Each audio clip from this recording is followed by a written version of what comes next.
যুবক পথ চলতে চলতে মরুভূমি রাস্তা অতিক্রম করতে করতে অত্যন্ত কষ্ট হয়ে যাওয়ার কারণে যুবক উটের পিঠ থেকে নেমে পড়লেন।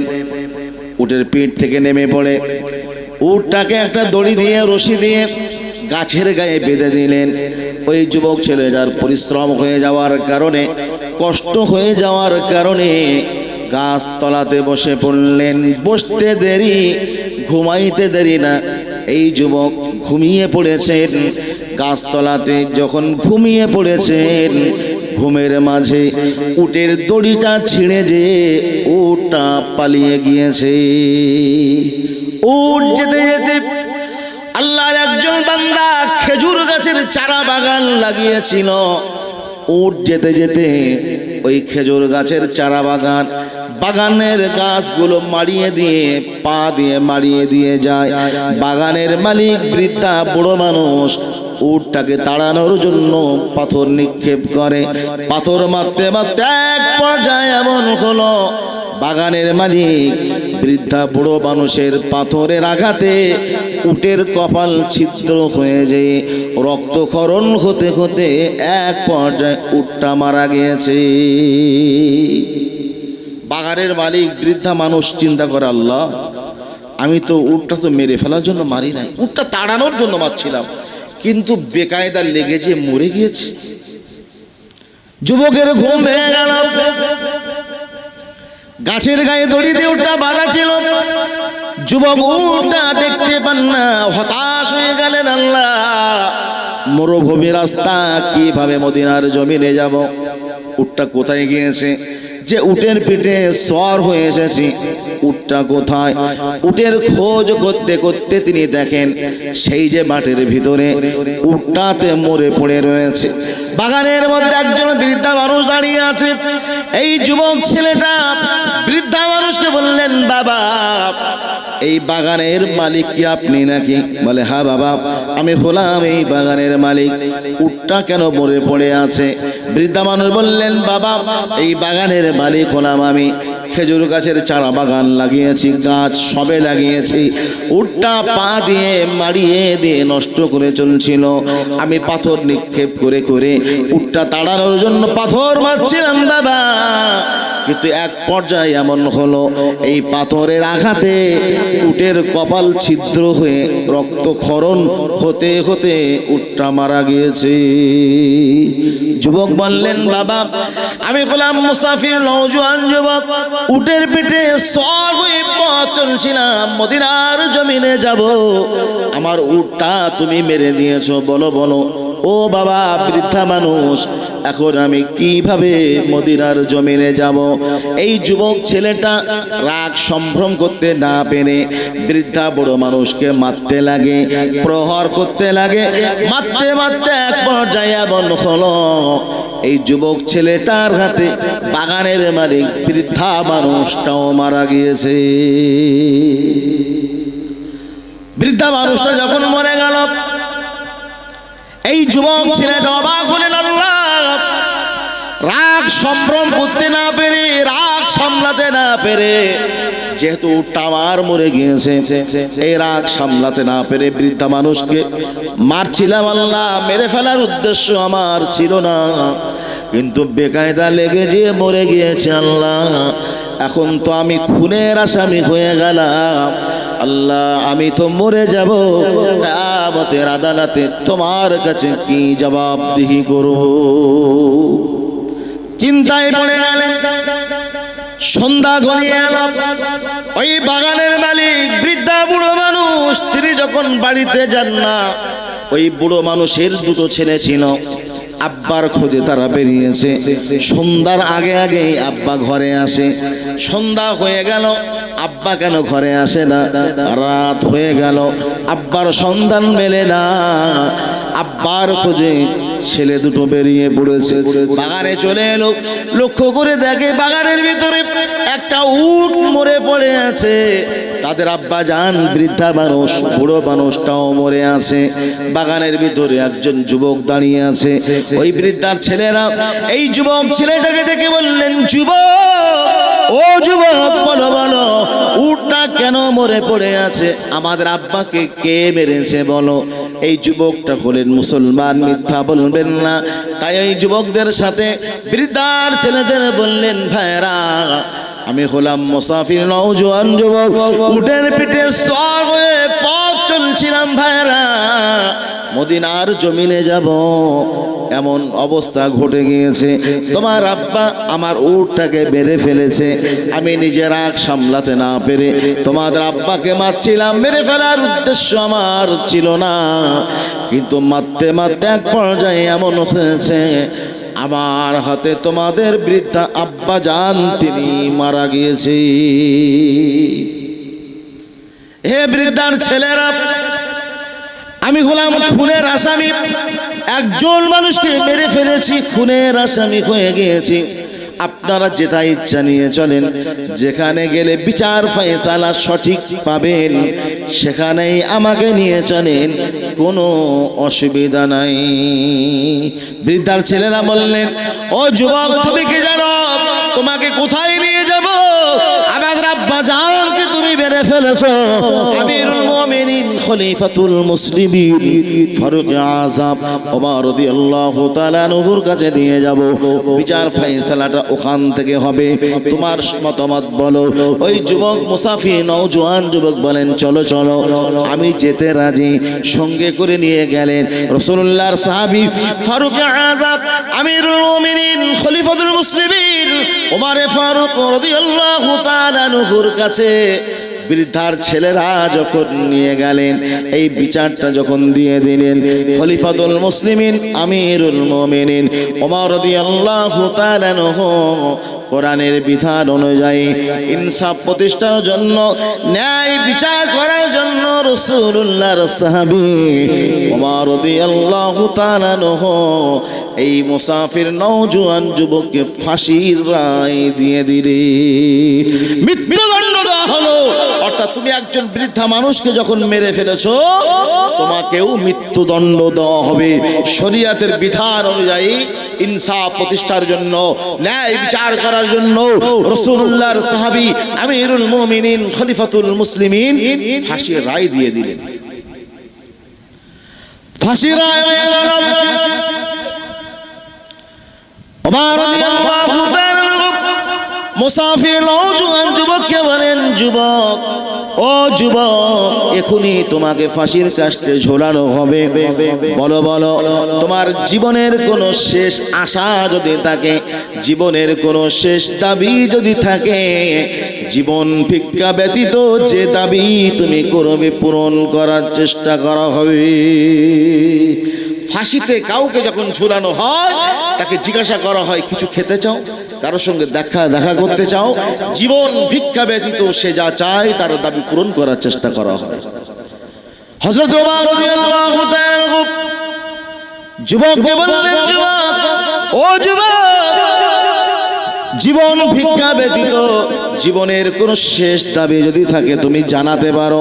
আমি রাসূলুল্লাহর সাহাবী খলিফাতুল মুসলিমিন আমিরুল মুমিনিন ওমর রাদিয়াল্লাহু তাআলা তোমার দাবিটা পূরণ করার চেষ্টা করব। ওই মুসাফির নওজোয়ান যুবক দাঁড়িয়ে গেলেন।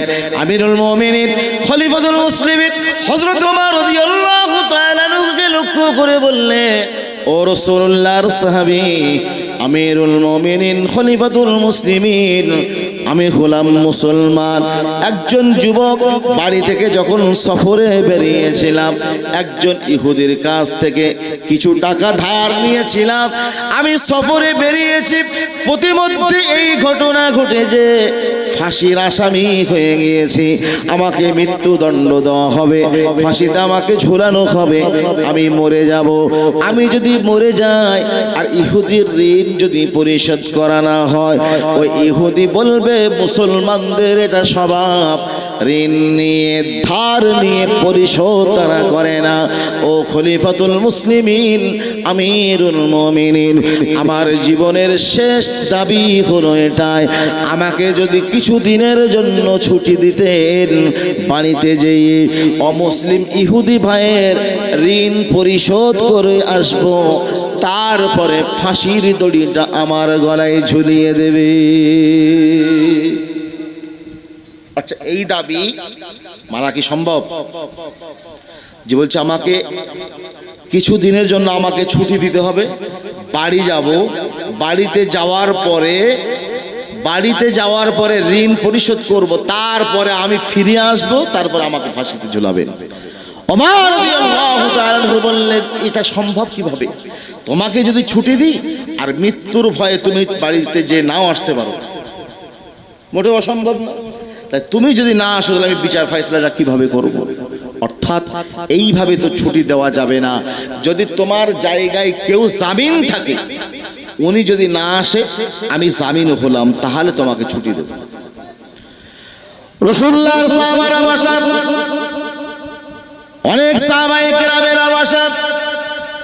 আজ মুসলমান যুবক যখন বিপদে পড়ে গেলেন, এর জন্য জামিনদার কে হবেন? কেউ হয় না। রাসূলুল্লাহর একজন সাহাবী আবু যর গিফারি রাদিয়াল্লাহু তাআলা আনহু দাঁড়িয়ে গেলেন। আমিরুল মুমিনিন খলিফাতুল মুসলিমিন, আমি আবু যর, আমি হলাম রাসূলুল্লাহর সাহাবী। ওই ভাই তিনিও তো একজন মুসলমান, আমিও মুসলমান। আমার ভাই বিপদে, আমি রাসূলুল্লাহর সাহাবী দাঁড়িয়ে গেলাম। ওই মুসলমান নওজোয়ান জওয়ান যুবকের জায়গায় আমি রাসূলুল্লাহর সাহাবী আবু যর গিফারি জামিনদার হয়ে গেলাম। সাহাবায়ে কেরামের অবাক হয়ে গেলেন, হে আমিরুল মুমিনিন খলিফাতুল মুসলিমিন, কি ব্যাপার? আজব ব্যাপার। রাসূলুল্লাহর একজন জান্নাতি সাহাবী তিনি দাঁড়িয়ে গেলেন এমন একজনের জায়গায়, এমন একজন আসামির জায়গায় দাঁড়িয়ে গেলেন। এই আসামি যদি না আসেন, তার জায়গায় রাসূলুল্লাহর সাহাবীর গলায় ফাঁসির দড়িটা ঝুলানো হবে। আমরা রাসূলুল্লাহর সাহাবী কিভাবে দেখব? আজ সাহাবায়ে কেরামেরা অবাক নয়নে, অবলোক নয়নে তাকিয়ে রইলেন। আহারে, রাসূলুল্লাহর সাহাবী তার জন্য জামিনদার হয়ে গেলেন। আমিরুল মুমিনিন খলিফাতুল মুসলিমিন হযরত ওমর রাদিয়াল্লাহু তাআলা আনহু বলেন, ও রাসূলুল্লাহর সাহাবী আবু যর গিফারি, তুমি কি জানো যার জন্য তুমি জামিনদার হয়েছ, সে যদি না আসে, আমি ওমর কিন্তু তোমাকে ছেড়ে দেব না। রাসূলুল্লাহর সাহাবী বলে, তোমাকে ছাড়া হবে না, ওই ফাঁসির দড়ি কিন্তু তোমার গলায় ঝোলানো হবে। তুমি যে রাসূলুল্লাহর সাহাবী বলে তোমাকে ছেড়ে দেব না, তুমি যার জন্য জামিনদার হয়েছো, আসলে ভালো, না আসলে কিন্তু বিপদ, তোমার গলায় ফাঁসির দড়ি ঝুলানো হবে। বলছে, ঠিক আছে, আমি জেনে শুনে বুঝেই তো আজ আমি জামিনদার হয়ে গেছি। মুসাফিরের নওজোয়ান যুবককে ছুটি দিলেন। রাসূলুল্লাহর সাহাবী হযরত ওমর রাদিয়াল্লাহু তাআলা এক মাসের জন্য ছুটি দিলেন। ও যুবক, এক মাসের জন্য তোমাকে ছুটি দিলাম, বাড়িতে যে ঋণ পরিশোধ করে তুমি চলে আসবে। মসজিদে নববীতে জুমার আযান হওয়ার আগে আগেই তুমি চলে আসবে। তুমি যদি না আসো, তোমার জায়গায় রাসূলুল্লাহর সাহাবী তার গলায় ফাঁসিতে দড়ি ঝোলানো হবে। মুসাফির নওজোয়ান যুবক ছুটি পেলেন, সোজা দৌড়ালেন বাড়িতে, যে অমুসলিম ইহুদির কাছে গেলেন, ইহুদির ঋণ পরিশোধ করে দিলেন। বাড়িতে এসে মাকে বলেন, জননী মা, আমি আপনার কলিজা টুকরা সন্তান এসেছি মা, আপনার সন্তান বড় বিপদে, আগে বিদায় নিয়েছিলাম মা, সফরের বিদায়, আজ এমন একটা বিদায় নিতে এসেছি মা, তোমার ছেলে, তোমার সন্তান আজ খুনের আসামি, ফাঁসির আসামি হয়ে গিয়েছে মা। শেষবারের মতো ভালোবাসা যদি দেওয়ার থাকে, ভালোবাসা দেন মা। গালে তুলে কিছু খাওয়ানোর ইচ্ছা যদি থাকে মা, কলিজা টুকরা সন্তানকে খাইয়ে দেন মা। জীবনের মতো শেষ দেখাটা দেখে নেন মা, তোমার সন্তান খুনের আসামি মা, আমি খুনের আসামি হয়ে গিয়েছি, আমার জায়গায় রাসূলুল্লাহর সাহাবী জামিনদার রেখে এসেছি, মা জীবনের মতো শেষ বিদায়টা আমাকে দিন। মায়ের কাছ থেকে বিদায় নিলেন, আব্বার থেকে বিদায় নিলেন, আজ রওনা দিলেন এদিকে মসজিদে নববীতে জুমার আজান হয়ে গেল। কিন্তু আজান হওয়ার আগে আগে আসার কথা ছিল, আসলেন না। আজান হয়ে গেল, সাহাবায়ে কেরামেরা তাকিয়ে পড়লেন, আহারে যে যুবকের জায়গায় আজ রাসূলুল্লাহর সাহাবী আবু যর গিফারি রাদিয়াল্লাহু তাআলা আনহু জামিনদার হয়ে গিয়েছিলেন, সেই যুবক যখন এলো না, আজ রাসূলুল্লাহর সাহাবী খলিফাতুল মুসলিমিন তাকে তো ছেড়ে দেবেন না। ওর জায়গায় আবু যর গিফারিকে ফাঁসির দড়িতে ঝোলানো হবে। সাহাবায়ে কেরামেরা চিন্তায় পড়ে গেলেন। আজান শেষ হয়ে গেল, মসজিদে নববীতে জুমার নামাজ হয়ে গেল, সালাম ফিরানো হয়ে গেল, নামাজ শেষ হয়ে গেল, এখনো পর্যন্ত মুসাফির নওজোয়ান যুবকের সন্ধান মেলে না। মুসাফির নওজোয়ান যুবক এলো না। সাহাবায়ে কেরামেরা অবাক হলেন, আজ আবু যর গিফারি তুমি কার জন্য জামিনদার হয়েছিলে? ও রাসূলুল্লাহর সাহাবী আবু যর, যার জন্য জামিনদার হয়েছিলে সেই যুবকের সন্ধান তো মেলে না।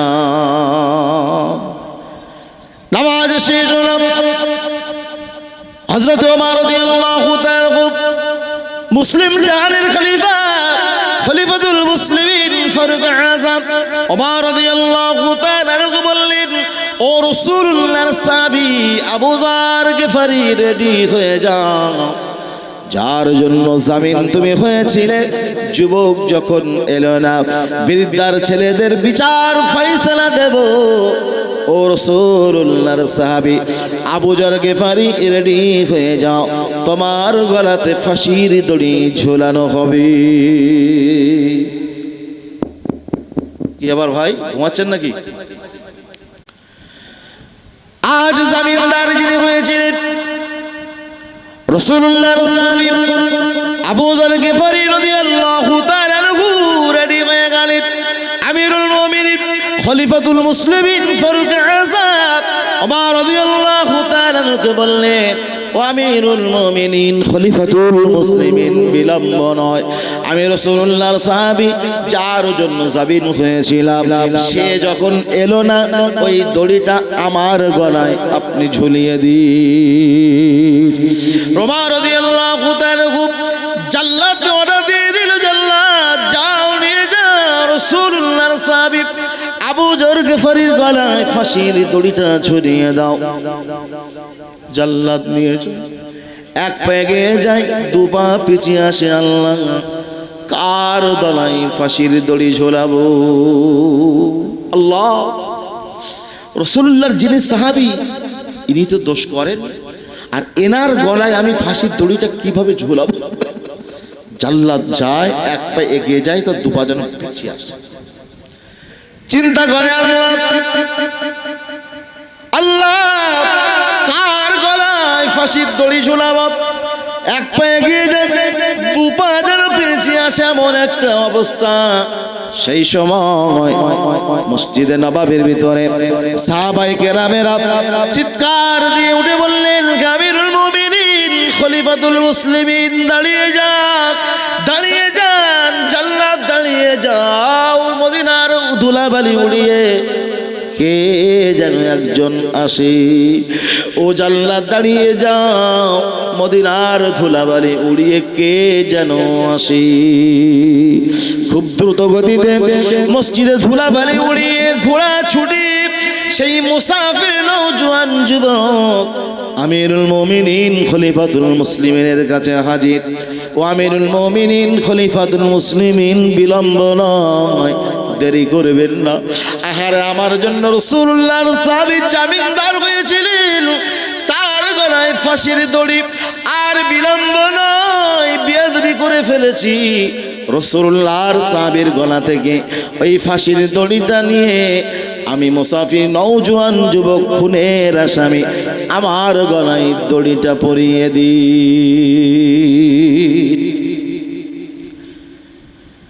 আমিরুল মুমিনিন খলিফাতুল মুসলিমিন ওমর রাদিয়াল্লাহু তাআলা বললেন, ও যুবক, ও মুসাফির নওজোয়ান যুবক, জানতে বড় ইচ্ছা হয় যুবক, বলো বলো, তোমাকে একটি মাসের জন্য ছুটি দিয়েছিলাম যুবক, কেন তুমি বিলম্ব করেছো? মসজিদে নববীতে জুমার আজান হওয়ার আগে আগে আসবার কথা তোমার ছিল, আজান হয়ে গেল, নামাজ হয়ে গেল, তোমার সন্ধান তো মেলে না। কিন্তু বৃদ্ধার ছেলেদের বিচার ফয়সালা আমি ওমর দেব। কোরআনের বিধান অনুযায়ী ন্যায় বিচার করার জন্য, ইনসাফ প্রতিষ্ঠা করার জন্য আমি আল্লাহ পাকের নবী জনাবে মুহাম্মদুর রাসূলুল্লাহ সাল্লাল্লাহু আলাইহি ওয়াসাল্লামের সাহাবী আমিরুল মুমিনিন খলিফাতুল মুসলিমিন, আমি সঠিক বিচারটা করব, ন্যায় বিচার করব, এই জন্য তার গলায় ফাঁসির দড়িটা দিয়েছিলাম। ওই যুবক কাঁদে আর বলে, ও আমিরুল মুমিনিন খলিফাতুল মুসলিমিন, আপনি একটি মাস আমাকে ছুটি দিয়েছিলেন, আমি সময় মতো বাড়িতে পৌঁছে গিয়ে ওই ইহুদির কাছে গিয়েছিলাম, অমুসলিম ইহুদির ঋণ পরিশোধ করে দিয়ে বাড়িতে এসেছিলাম, আব্বা মায়ের কাছ থেকে জনমের মতো শেষ বিদায়টা নিয়ে আমি আগে এসেছিলাম উটের পিঠে সওয়ার হয়ে, আজ আমি ঘোড়ার পিঠে সওয়ার হয়ে যখন পথ চলছিলাম, মরুভূমি রাস্তা, ঘোড়ার পিঠে সওয়ার হয়ে পথ চলতে চলতে ঘোড়ার জিন পোস্টটা ভেঙে যাওয়ার কারণে মরুভূমি রাস্তা আমি যুবক আর অতিক্রম করতে পারি না, সেই জিন পোস্ট সোজা করতে আমার বিলম্ব হয়ে গেছে। ইচ্ছা করে দেরি করি নাই, ইচ্ছা করে বিলম্ব করি নাই, আজ ঘোড়ার জিন পোস্ট সোজা করতে আমি মুসাফির নওজোয়ান যুবক, আমার বিলম্ব হয়ে গিয়েছে, এই কারণে আমার একটু দেরি হয়ে গিয়েছে। ও আমিরুল মুমিনিন খলিফাতুল মুসলিমিন ফারুক আযম ওমর রাদিয়াল্লাহু তাআলা ওই দড়িটা তার গলা থেকে, রাসূলুল্লাহর সাহাবী গলা থেকে নিয়ে আমি খুনের আসামি আমার গলায় দড়িটা ঝুলিয়ে দিই। রাসূলুল্লাহ সাহাবী ফারুক আযম ওমর রাদিয়াল্লাহু তাআলা জাল্লাদকে অর্ডার দিলেন, জাল্লাদ আর বিলম্ব নয়, রাসূলুল্লাহ সাহাবী গলা থেকে ফাঁসির দড়িটা খুলে নিয়ে খুনের আসামি মুসাফির নওজোয়ান যুবকের গলায় ফাঁসির দড়িটা ঝুলিয়ে দাও। জাল্লাদ ফাঁসির দড়ি দিয়ে নিয়ে চলে, এক পা এগিয়ে যায়, দু পা পিছিয়ে আসে। আল্লাহ আল্লাহ, আমি জাল্লাদ কি বিপদে পড়ে গেলাম, একটু আগেই যার গলায় দড়িটা দিয়েছিলাম তিনি ছিলেন রাসূলুল্লাহর সাহাবী, আজ আমার একজন মানুষের গলায় আমি জাল্লাদ ফাঁসির দড়িটা দিলাম, তিনি হলেন মুসলমান, নির্দোষ পাপী, নির্দোষ, পাপ তার জীবনে আমার মনে হয় পাপ মোচন হয়ে গেছে, নির্দোষ মানুষ একজন মুসলমান, তার গলায় কিভাবে ফাঁসির দড়িটা ঝুলিয়ে দিই। আজ সত্যিকারের মুসলমান যদি না হতে, জীবনের ভয়ে, মৃত্যুর ভয়ে বাড়ি থেকে তিনি আর জীবনেই কখনো আসতেন না, না না, আমার মনে হয় ফাঁসির দড়িটা তার গলায় দিয়ে তার জীবনের পাপ মোচন করার অনেক আগেই আমার আল্লাহ পাক ওই যুবকের জিন্দেগির গুনাহ মাফ করে দিয়েছে। জাল্লাদ দেখতে গিয়ে যাই, দুপা পিছিয়ে যেন আসে, এমন সময় ওই বৃদ্ধার ছেলেরা যারা বিচার দিয়েছিল আমিরুল মুমিনিন খলিফাতুল মুসলিমিন ফারুক আযম ওমর রাদিয়াল্লাহু তাআলা আনহুর কাছে যারা বিচারটা দিয়েছিল, ওই বৃদ্ধার ছেলেরা আজ রাসূলুল্লাহ সাহাবী খলিফাতুল মুসলিমিন ফারুক আযম ওমর রাদিয়াল্লাহু তাআলা আনহুকে ডেকে বললেন, হে খলিফাতুল মুসলিমিন, আমরা বৃদ্ধার ছেলেরা বিচার দিয়েছিলাম, আজ বিচার আমরা চাই না, বিচার দেওয়া যেটা আমরা দিয়েছিলাম, অভিযোগ দায়ের করেছিলাম, অভিযোগ আমরা তুলে নিলাম, কার ব্যাপারে বিচার দিয়েছিলাম, ইনি হলেন মুসলমান, আমার আব্বাজান তিনি মুসলমান, ইনি যদি ভালো মানুষ না হবে মৃত্যুর ভয়ে বাড়ি থেকে তিনি আর আসতেন না। আজ আমরা বৃদ্ধার ছেলেরা আব্বার হত্যার বিচার আজ আজ আমরা আর চাই না এই মুসাফির নওজোয়ান যুবকের জন্য আল্লাহর রাস্তায় তার এই গুনাহ মাফ করে দিলাম। জোরে বলা যাবে না? আমার আল্লাহ বলে বান্দা এক নাম্বার করে বিল আদলি বান্দা ইনসাফ ওয়ালা তোমরা হয়ে যাবে। তিনটা আদেশ তোমাদের করলাম বান্দা, এক নাম্বার ইনসাফ ওয়ালা হয়ে যাবে বান্দা। দ্বিতীয় নাম্বার হলো আল ইহসান, বান্দা তোমরা একজন অপরজনের প্রতি ইহসান করবে, দয়া করবে, ভালোবাসবে। আল্লাহ পাকের হুকুম, আল্লাহ পাকের বিধান। তাই আমরা বৃদ্ধা ছেলেরা ওই মুসাফির নওজোয়ান যুবকের জন্য ইহসান করলাম। আজ আমরা কেউ যদি আমাদের কাছে ভুল করে আমরা মাফ করতে চাই, তোকে দেখে নেব, তোকে মোড়ে যদি পাই বুঝে নেব, তুই মরবি না, কিয়ামতের দিন বিচার হবে। বলি কি বলি কথা বলেন? সামান্য সামান্য ব্যাপারগুলো আমরা একজন অপরজনের প্রতি ইহসান করতে পারি না, দয়া করতে পারি না। আপনি যদি কাউকে ক্ষমা করে দেন, আপনার কাছে কেউ যদি অপরাধ করে, কেউ যদি অন্যায় করে, ভুল করে, আর তাকে যদি আপনি ক্ষমা করে দেন, মাফ করে দেন, আমার আল্লাহ পাক দয়াময় আপনার জীবনের গুনাহগুলো মাফ করে দেবে। নবী আমার জানালেন, তোমরা যদি কোন আল্লাহর কোন বান্দা দোষকে যদি গোপন রাখো, কিয়ামতের দিন আমার আল্লাহ পাক রব্বুল আলামিন তোমাদের দোষ আমার আল্লাহ গোপন রেখে দেবে। আর আমরা দোষগুলো কি করি? কথা বলে না বাঙালি, মানে দোষ আলগা করি, আলগা। যদি তিল হয় তাল করে দিই, তাই না ভাই? তিল যদি হয় বার করে করে খুচড়ে তাল করে দিই। কিন্তু কেউ যদি কারোর দোষকে গোপন রাখে, ও অন্যায় করেছে, দোষ করেছে, আপনি মানুষের কাছে যে বলবেন না, আপনি তাকে চুপি চুপি ক্ষমা করে দেন। ক্ষমা করতে শিখুন, গোপন করতে শিখুন, তাহলে আল্লাহ পাক আপনাকে ক্ষমা করবেন। আর আপনি যদি কারোর দোষকে গোপন রাখেন, কিয়ামতের আদালতে আমার আল্লাহ পাক আপনার দোষকে গোপন রেখে দেবেন। সুবহানাল্লাহ বলবেন।